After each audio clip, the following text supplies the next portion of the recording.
Bismillah, assalamualaikum. Halo semuanya, selamat sore. Yang ada di Sumedang ada Kak Isya. Makasih udah komen. Semoga di sana pada sehat-sehat semua ya. Lalu ada Kak Rozikin di Kapuk. Terus ada Kak Arni Irna di Madiun. Terima kasih ya udah bantu komen. Mari kita langsung ke kisahnya. Hiburan misteri tentang kisah Reta.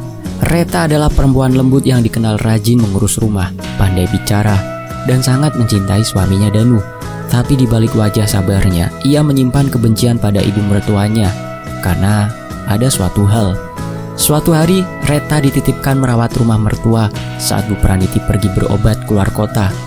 Di rumah itu, ia menemukan kamar kecil terkunci di balik almari tua. Setelah berhasil membukanya, ia menemukan namanya sendiri tertulis di kertas kuning dengan bekas tusukan paku. Dan dari situ, Reta tahu bahwa selama ini Bu Praniti mengguna-gunai dirinya agar tak bisa hamil, agar pernikahannya gagal. Tapi Reta bukan perempuan lemah. Ia lalu mempelajari semua itu diam-diam dan membalikan semua santet atas nama ibu mertuanya. Bagaimana cara Reta membalasnya? Ini dia selengkapnya. Hiburan misteri di channel YouTube Fakta Sejarah. Mari kita mulai.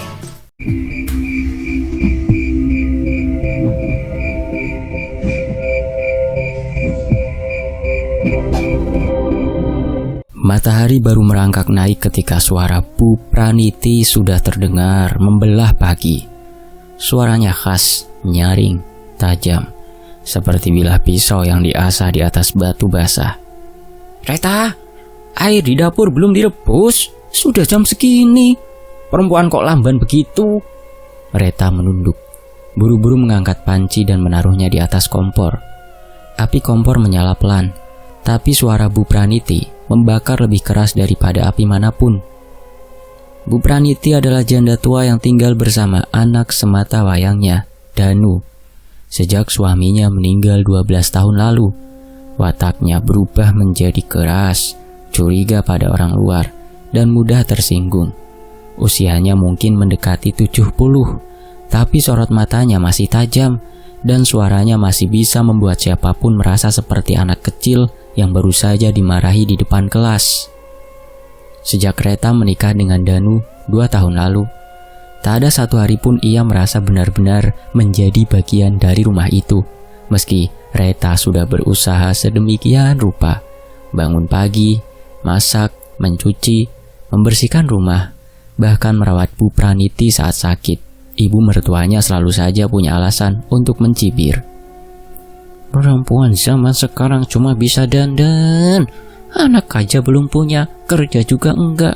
Apa yang dibanggakan Danu dari kamu itu, hah?"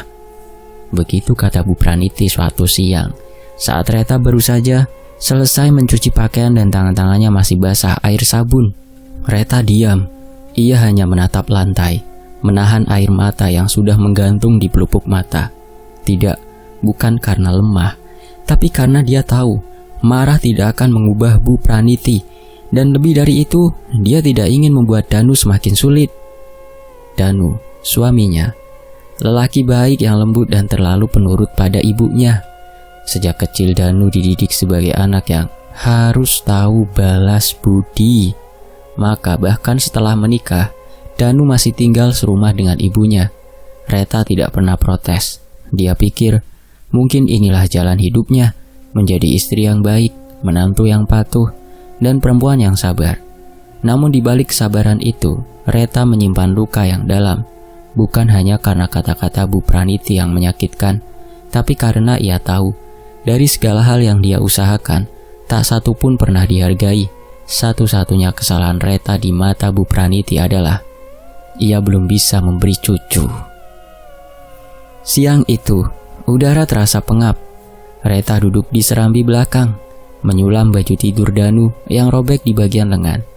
Di dalam rumah, Bu Praniti sedang mengomel soal acara sinetron yang katanya terlalu banyak setan dan orang kesurupan. Seolah dunia ini tidak cukup menakutkan tanpa semua itu. Tak lama kemudian Danu pulang. Dia membawa beberapa obat herbal dan vitamin dari apotik. "Bu, ini jamu buat asam lambungnya. Kata orang apotik bagus, Bu." Bu Praniti menyambutnya dengan cemberut. "Kamu pikir ibu lemah? Cuma masuk angin biasa. Ini semua karena kamu terlalu sibuk ngurusi istri, lupa sama ibumu sendiri. Danu menunduk, lalu melirik ke arah Reta yang diam-diam hanya menunduk menahan nafas.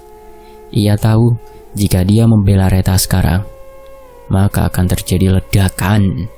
Bukan hanya pertengkaran mulut, tapi bisa berubah jadi drama tangis, doa kutukan, bahkan ancaman agar mereka segera pindah.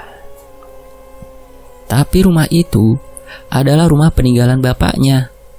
Danu tidak punya tempat lain. Reta juga tidak punya siapa-siapa. Orang tuanya sudah meninggal, rumah pun sudah roboh, dan satu-satunya kakaknya tinggal jauh di Kalimantan. Reta menghela nafas panjang. Sesekali matanya mengarah ke kalender di tembok. Bulan ke-7. 2 tahun menikah dan rahimnya masih kosong. Dia tahu setiap malam Bu Praniti diam-diam menghitung hari dan merapal doa dengan segenggam beras kuning dan bunga melati. Kadang, Reta ingin sekali bertanya, apa ibu mertuanya berdoa untuk dirinya cepat hamil atau justru sebaliknya? Tapi pertanyaan itu hanya tinggal dalam pikirannya. Karena pertanyaan seperti itu hanya akan dibalas dengan satu senyuman sinis dari Bu Praniti. Senyuman yang berkata, kalau kamu perempuan baik, kamu pasti sudah hamil dari dulu. Malam itu, hujan turun pelan. Reta menyajikan teh hangat ke kamar Bu Praniti, lalu mengunci pintu dapur dan menyiapkan air untuk Danu mandi. Tak ada yang istimewa dari hari itu, selain satu hal. Reta mendengar Bu Praniti berbisik di kamarnya, bukan doa biasa. Bukan pula ratapan sakit, tapi suara rendah yang lirih, menggumamkan sesuatu yang asing. Reta berdiri di balik pintu, menajamkan telinga. Tak jelas apa kata-katanya, tapi Reta menangkap satu nama, namanya sendiri. Reta. Suara itu lirih, tapi mengandung sesuatu yang membuat kulitnya meremang. Reta tak berkata apa-apa malam itu, tapi ada sesuatu yang berubah di matanya. Sesuatu yang tidak lagi hanya diam. Sesuatu yang tak lagi sekedar sabar. Sesuatu telah tumbuh dalam dirinya, bukan bayi dalam rahim, tapi dendam yang tak bisa ditelan bulat-bulat seperti ludah. Dendam itu perlahan mulai mengakar, menunggu saatnya untuk mekar. Pagi itu, langit mendung menggantung rendah di atas rumah tua keluarga Praniti. Angin bertiup pelan, membawa bau tanah basah dan debu kusam dari halaman. Reta berdiri di ambang pintu, menggenggam sapu lidi di tangan kirinya. Di dalam rumah, keheningan terasa asing. Tak ada suara Bu Praniti yang biasanya memerintah dari ruang tengah. Tak ada tatapan tajam. Tak ada keluhan tentang masakan atau cucian yang tak bersih. Bu Praniti pergi keluar kota, berobat ke rumah sakit alternatif di daerah pinggiran.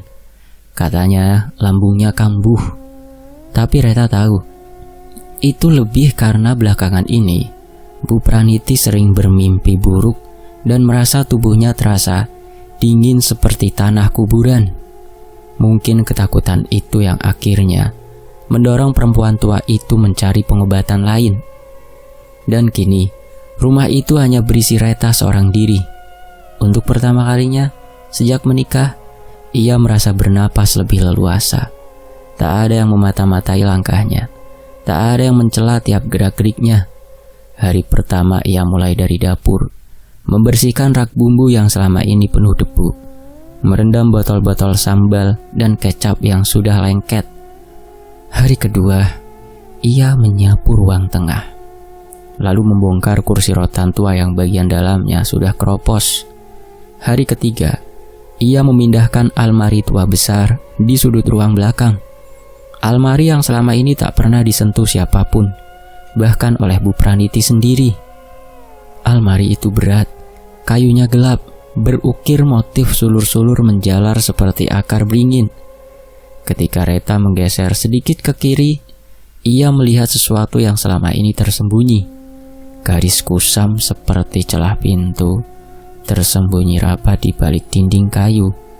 Debu menutupinya, tapi semakin ia bersihkan, semakin jelas terlihat ada daun pintu kecil berbingkai logam hitam, tak lebih tinggi dari pinggang orang dewasa. Degup jantung Reta bertambah cepat, bukan karena takut, tapi karena rasa ingin tahu. Ia mendekat meraba-raba bagian tepi pintu itu. Ada lubang kunci kecil, kuno, seperti model zaman Belanda. Ia mencarinya di laci bawah almari, dan benar saja, terdapat kunci besi tua yang sudah berkarat. Dengan sedikit tenaga, kunci itu berputar dan berbunyi, klik. Pintu itu terbuka, perlahan dengan derit nyaring, menguak ruang kecil yang tersembunyi di balik dinding.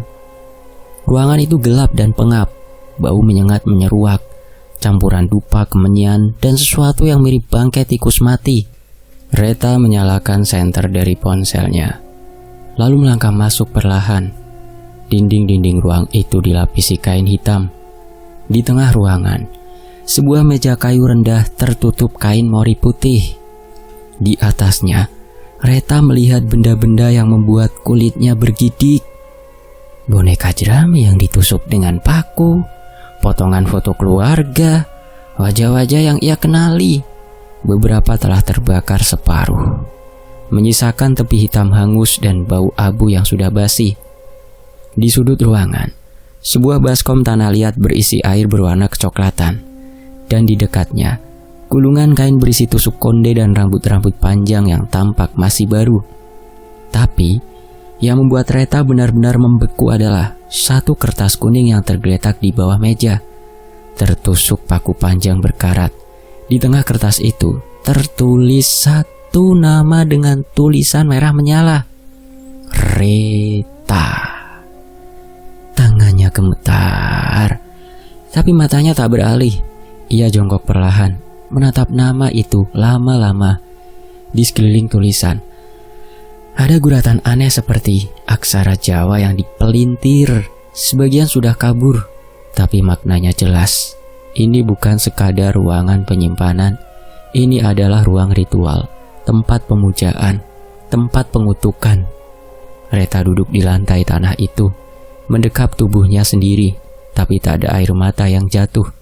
Tak ada isak tangis atau teriakan marah. Yang ada hanyalah keheningan yang dingin dan diam. Ia menghela nafas pelan, lalu mengambil kertas kuning itu dengan hati-hati. Dari balik laci meja, ia menemukan beberapa buku tua dengan sambul kulit. Isinya tulisan tangan yang tak rapi, bercampur antara aksara Latin dan Hana Caraka. Di dalamnya terdapat mantra-mantra, cara menanam buhul, cara mengikat sukma, hingga cara mencabut janin dari rahim perempuan lain dengan media tanah dan darah. Reta membacanya perlahan, menyusuri tiap halaman seperti sedang membaca buku resep.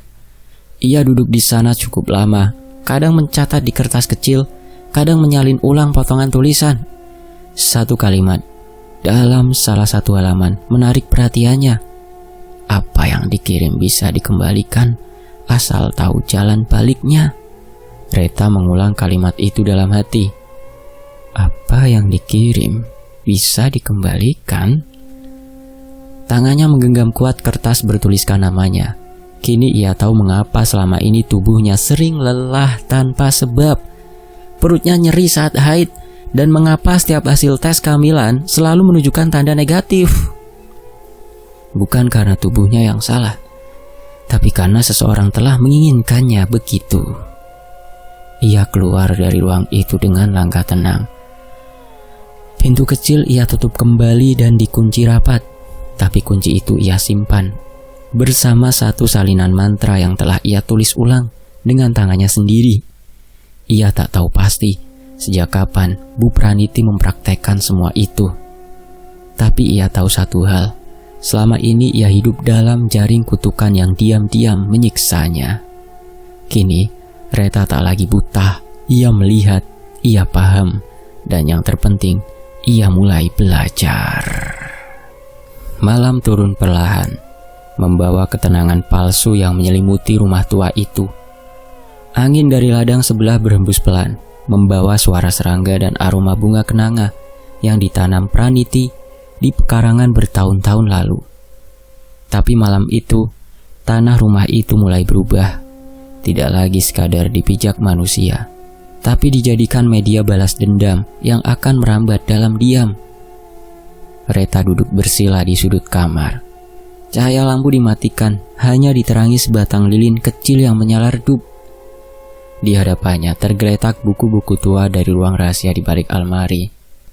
Kertasnya sudah menguning, banyak yang sobek di ujungnya, tapi masih cukup jelas untuk dibaca. Tangannya bergerak pelan, menyalin mantra dengan pena tinta hitam ke selembar kertas lontar. Tidak ada rasa gentar dalam dirinya. Tak ada takut akan karma, dosa, atau azab yang biasa dikhotbahkan. Yang ada hanya keteguhan yang dingin. Keteguhan seorang perempuan yang telah cukup lama diinjak, cukup lama diam, dan kini tahu jalan untuk berdiri. Reta bukan dukun, bukan pula wanita sakti seperti kisah-kisah di buku tua. Tapi ia bukan pula perempuan bodoh yang akan terus menelan semua penghinaan tanpa suara. Ia tahu, santet bukan perkara main-main. Tapi hidupnya selama ini pun sudah bukan hidup biasa. Maka kalau kegelapan itu harus ia pelajari, biarlah. Sebab kegelapan itu lebih jujur daripada senyum palsu dan kata-kata manis yang selalu diucapkan di meja makan. Malam itu, ia berjalan ke pekarangan belakang. Tanahnya kering, tapi masih gembur di beberapa bagian. Di sana, di dekat pohon sirsak tua yang batangnya mulai bengkok, ia jongkok dan membuka kain batiknya perlahan. Darah haidnya ditampung di selembar kapas tipis, lalu ia tempelkan di tanah sambil berbisik pelan. Tanah, daging, darah, dan dendam. Terimalah ini sebagai awal dari apa yang kau lihat selama ini. Aku tak ingin lebih, hanya ingin rasa sakit ini kembali pada asalnya. Wahai makhluk apapun yang terpanggil, datanglah dan laksanakan perintahku. Lalu ia menancapkan satu batang dupa hitam di sampingnya. Asap mengepul pelan, melingkar ke udara, membawa aroma tajam yang menyengat ke hidung. Ia membaca mantranya lirih. Suaranya bergetar ringan tapi penuh makna. Di tangannya selai rambut Bu Praniti yang ia kumpulkan diam-diam, diletakkan di atas kertas mantra, lalu dililitkan dengan benang merah. Aku menantu yang akan membalas rasa sakitku selama ini, bisiknya pelan. Akulah menantu yang akan membawa mimpi buruk bagimu, Praniti. Langit tetap gelap, tapi di dalam dada Reta ada sesuatu yang menyala. Bukan amarah yang membakar, melainkan dinginnya keikhlasan untuk membalas. Dan dalam dunia gaib, keikhlasan seperti itu adalah kekuatan paling murni. Beberapa malam berikutnya, ia ulangi ritual itu, tidak dengan tergesa, tidak pula berlebihan. Ia membaca, menyalin ulang, menanam rambut, menabur bunga 7 rupa di kubangan air sabun bekas cucian pakaian Bu Praniti, lalu menyimpan boneka jerami yang telah dililit namanya di bawah tumpukan baju dalam lemari sang mertua. Setiap langkah dilakukan dengan rapi. Tak ada satupun yang mencurigakan. Bahkan Danu pun menganggap istrinya tengah giat bersih-bersih rumah selama ibunya tidak ada. Tidak ada yang menyangka bahwa setiap cuci piring, sapu lantai, dan rebus air teh, Reta sedang menjalankan tahap demi tahap dari satu kutukan halus yang tak bisa dilihat mata biasa. Namun bukan berarti Reta tak dihantui rasa takut. Kadang di malam hari ia bermimpi buruk.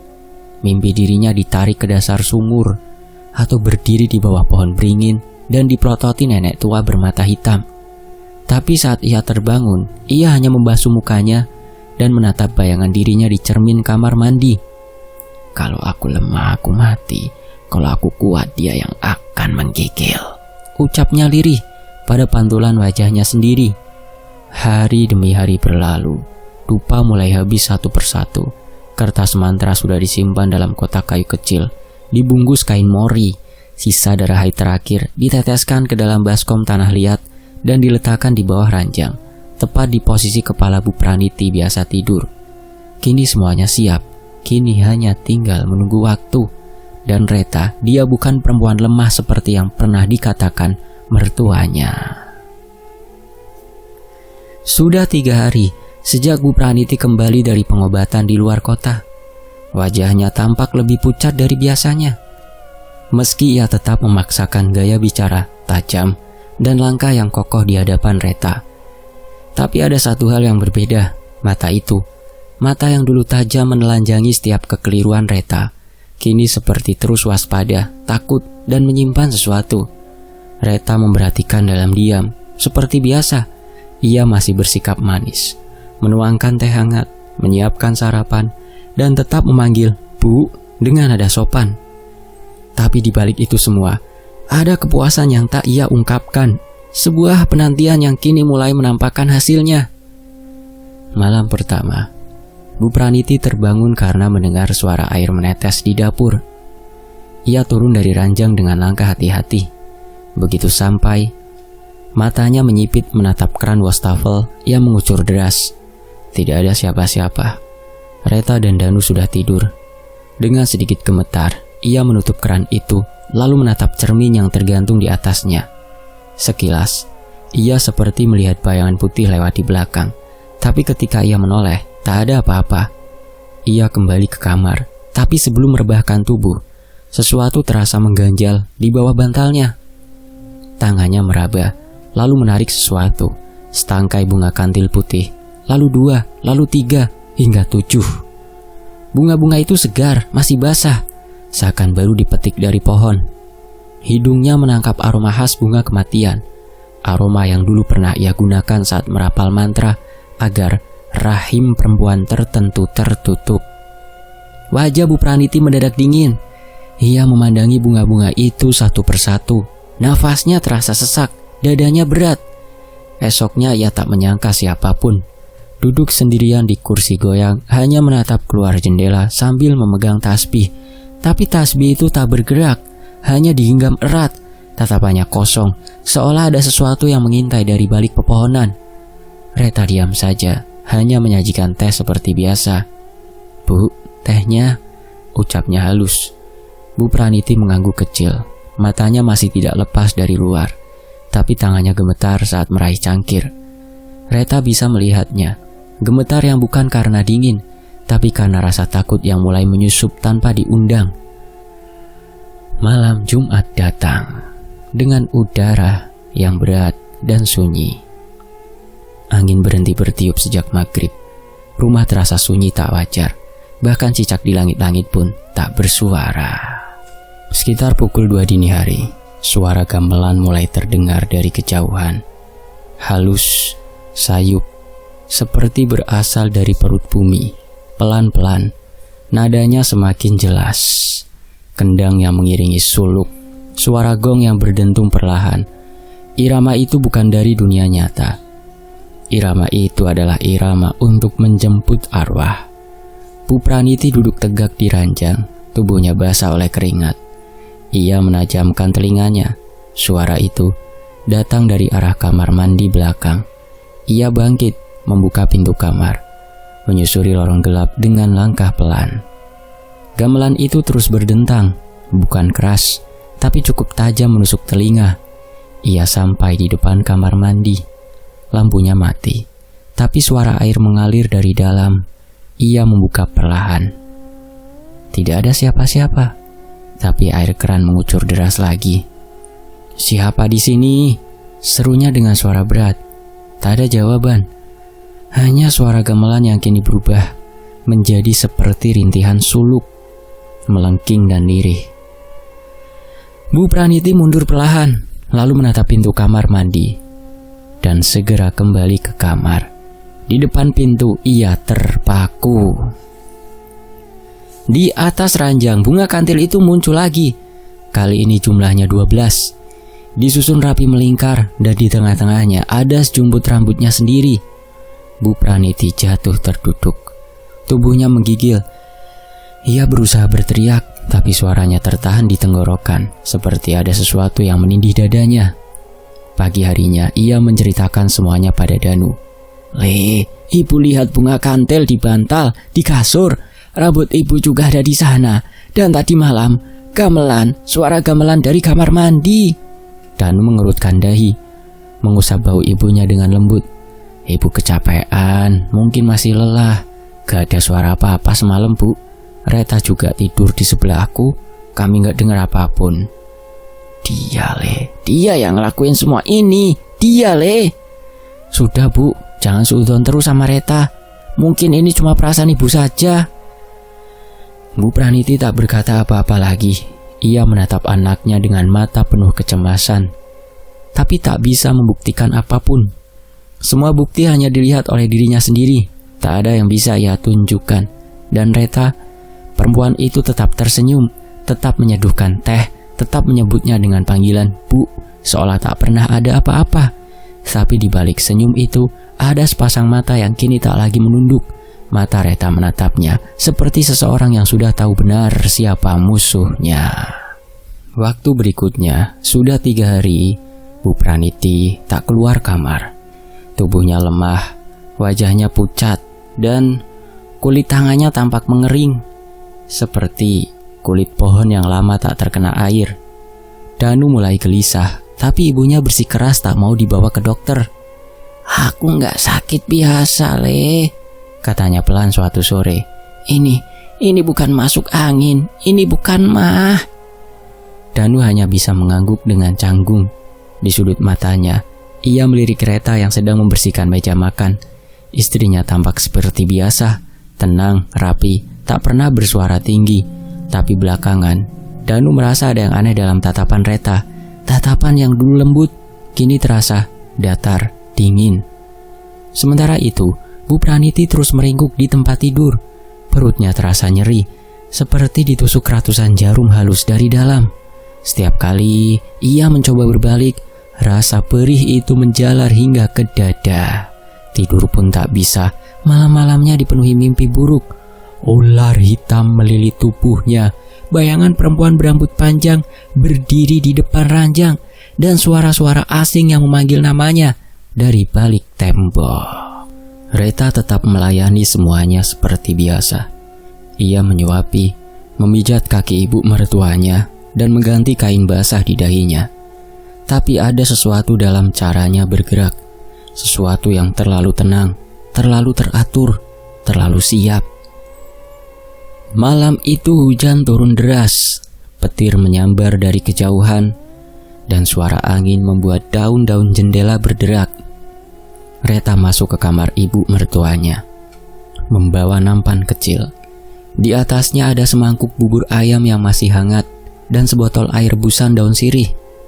"Bu, waktunya makan malam," ucap Reta pelan sambil meletakkan nampan di meja kecil samping ranjang. Bu Praniti menoleh lemah, matanya cekung, bibirnya pecah-pecah, dan nafasnya berat.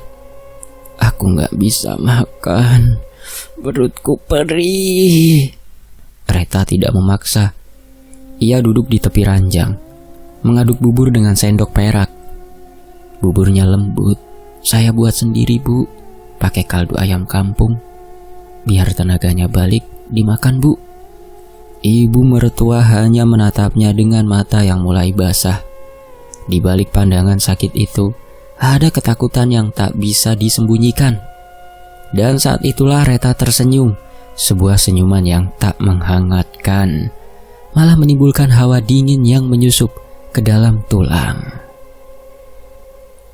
"Apa santetnya terlalu sakit, Bu?"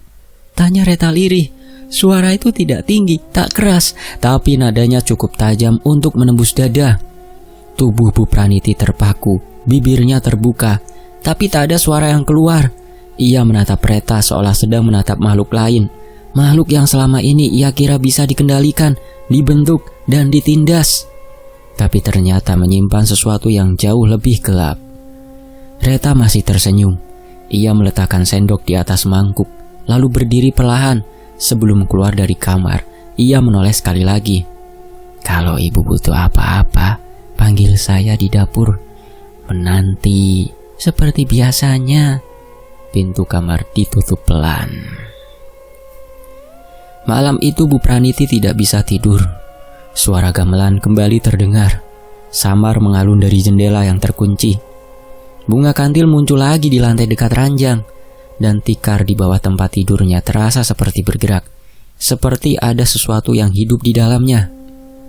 Ia mencoba berdoa, tapi lidahnya keluh. Ia mencoba bangkit, tapi seluruh tubuhnya seperti ditindih. Dan dalam keterpakuan itu, ia sadar, semua rasa sakit ini bukan kutukan dari langit. ini adalah hasil dari apa yang pernah ia tanam, perlakuannya, kebenciannya, dan mantra-mantra gelap yang ia tujukan pada menantunya sendiri. Dan kini semuanya kembali padanya. Pagi harinya, Danu melihat ibunya menggigil di tempat tidur. Tubuhnya lemas dan matanya terus melihat ke sudut kamar. Ia panik, bergegas memanggil Reta. Tapi Reta tak langsung datang. Ia menyiram tanaman dulu, menjemur handuk, lalu baru berjalan ke kamar dengan wajah penuh perhatian. "Kenapa, Mas?" tanyanya lembut. Ibu gak berhenti gemetar.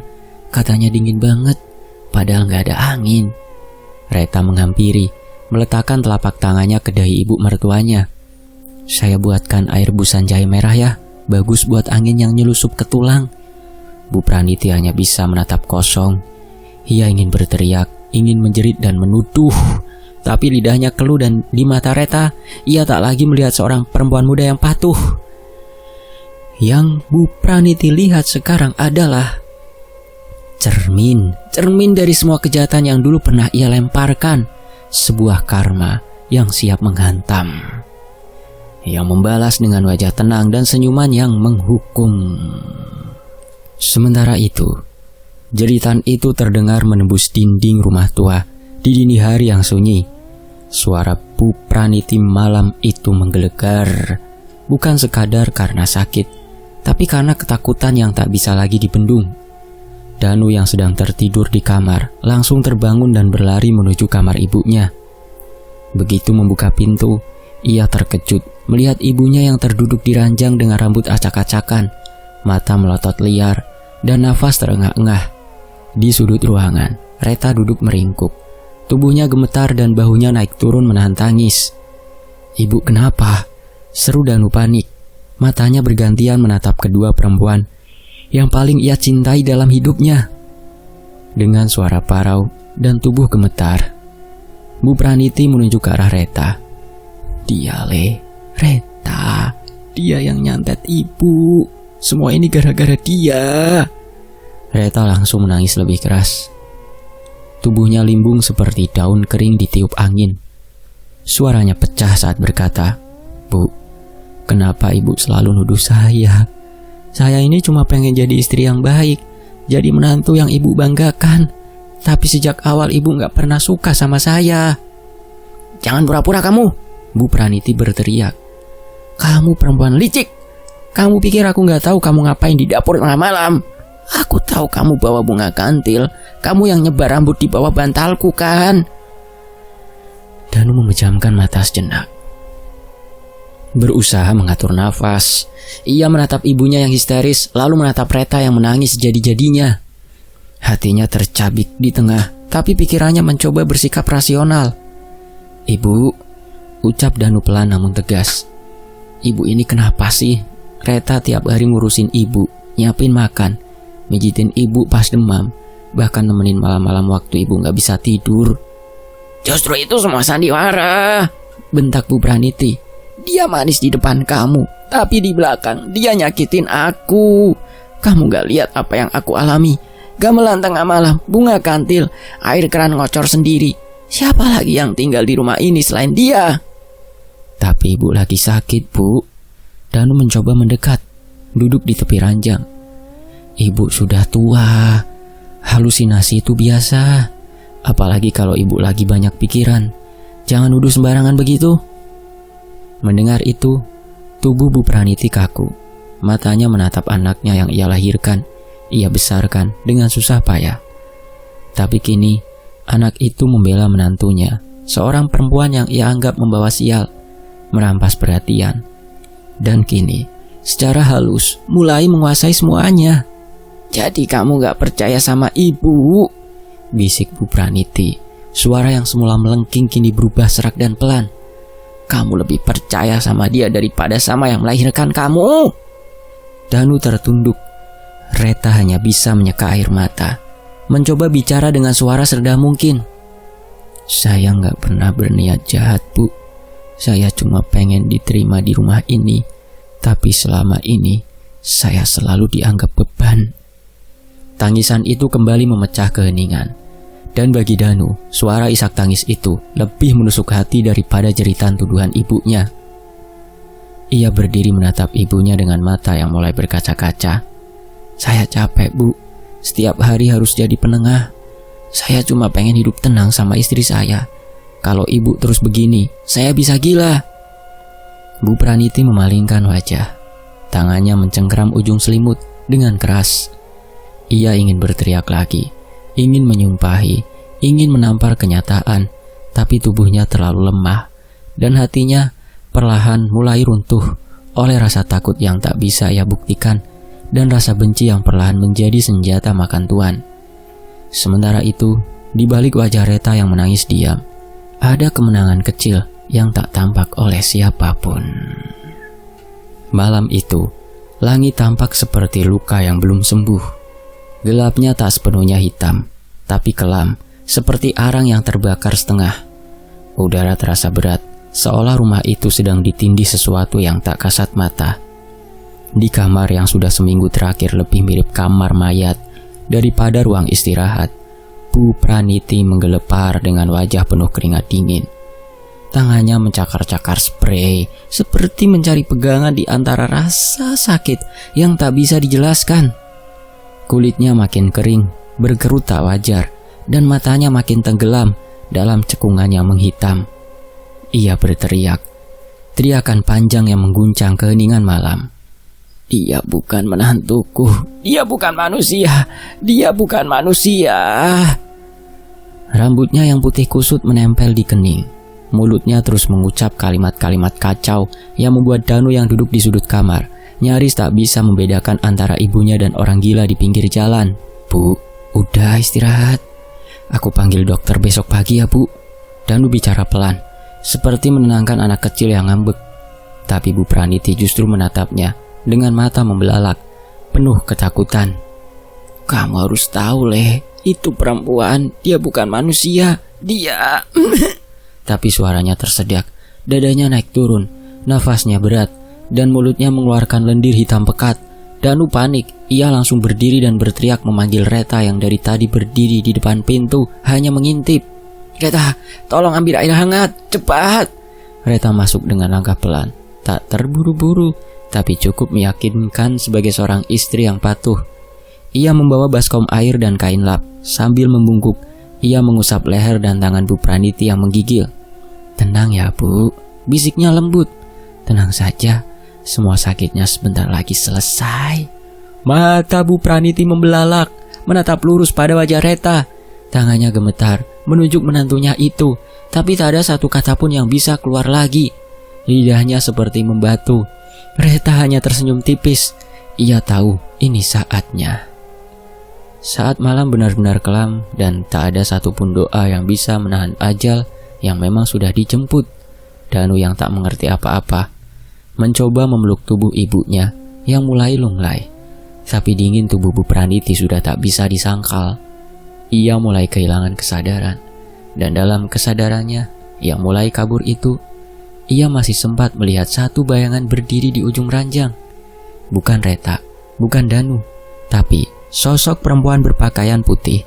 Rambutnya menutupi wajah, tubuhnya menggantung di udara, dan dari mulutnya keluar suara gamelan. Tubuh Bu Praniti tersentak, matanya mendelik, dan dalam satu hembusan panjang, ia berhenti bernafas. Pagi harinya, rumah itu dipenuhi pelayat. Tetangga-tetangga berdatangan.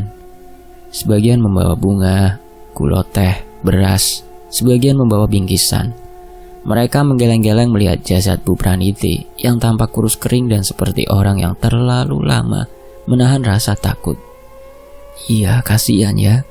Padahal kan kemarin baru aja pulang berobat." "Lah, mungkin emang udah waktunya, udah sepuh kok." "Yang sabar ya Mbak Reta."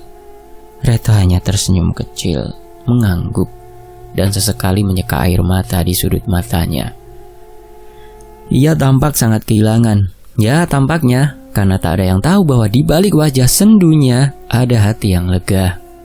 Dan lebih mengejutkan lagi, 2 minggu setelah pemakaman, Reta dinyatakan hamil, mengandung. Kabar itu menyebar cepat. Orang-orang membicarakannya seperti mukjizat. Wah, akhirnya ya setelah sekian lama. Mungkin emang harus nunggu ibu suaminya pergi dulu kali ya. Rezeki anak tuh datang dengan caranya sendiri. Tapi tak ada yang benar-benar tahu bahwa kehamilan itu bukan sekadar rezeki, melainkan sebuah kemenangan sunyi. Di hari kesekian setelah Bu Praniti dikuburkan, Reta datang ke makam mertuanya itu. Ia membawa bunga kantil 7 tangkai, 1 ikat benang merah dan kendi kecil berisi air dari kendi ritual. Ia duduk di tanah basah, menatap nisan yang sederhana itu. Lalu dengan suara yang nyaris tak terdengar, ia berbisik, "Santetmu akhirnya menyelakai dirimu sendiri. Karma tidak diam." Tangannya meremas tanah di busara itu pelan-pelan, lalu menabur bunga kantil satu persatu di atasnya. Di belakangnya angin menghembus lembut, membawa aroma dupa samar yang nyaris tak terasa. Ia tak menangis, ia tak menyesal. Reta hanya berdiri perlahan, mengelus perutnya yang masih rata, lalu melangkah pulang. Di ujung jalan desa, burung gagak terbang rendah, melintasi atap rumah-rumah tua. Seakan membawa pesan bahwa balas dendam kadang tak butuh suara, ia hanya butuh waktu dan kesabaran. Dan Reta telah memberi keduanya, dengan tenang, dengan rapi, dan dengan sepenuh hati. Selesai. Demikianlah sebuah kisah yang ditulis oleh Arai Aisyah. Terima kasih teman-teman yang udah nonton dan udah sempetin buat komen. Makasih banget ya. Saya pamit undur diri. Sampai jumpa di kisah lainnya. Tetap di Fakta Sejarah. Alhamdulillah.